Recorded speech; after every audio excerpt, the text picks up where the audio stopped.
The settlement of the consequences of the recent storms and flooding in the Central region was high on the agenda at the government's monthly meeting on October 30th, during which Prime Minister Nguyen demanded that efforts to compensate local residents for their losses be redoubled.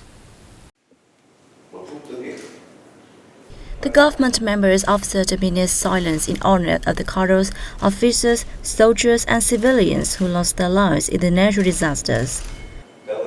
Prime Minister Phuc said, storms and floods are common in October. The consecutive storms and floods this year caused huge losses of life and property, with 230 people having died, including colonels and officers of the armed forces, while performing their duties, while many civilians are still missing at sea or in landslides.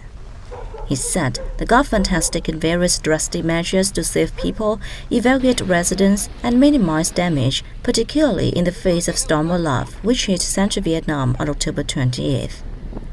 More than 1.3 million people were moved to safer places in anticipation of Storm Olaf. Minister of Agriculture and Rural Development Xuan reported that over the course of about 2 days, more than 90,000 military and police personnel and local forces from 6 central provinces were deployed to respond to Storm Olaf. Efforts are ongoing to search for landslide victims in Quảng Nam, said Nguyen, who is also deputy head of the Central Steering Committee for Natural Disasters Prevention and Control. Prime Minister Phuc asked all level authorities, sectors, and localities continue with search and rescue efforts, deal with the aftermath of the storms and flooding, pay due regard to the prevention of disease, including COVID-19, and return life to normal as soon as possible.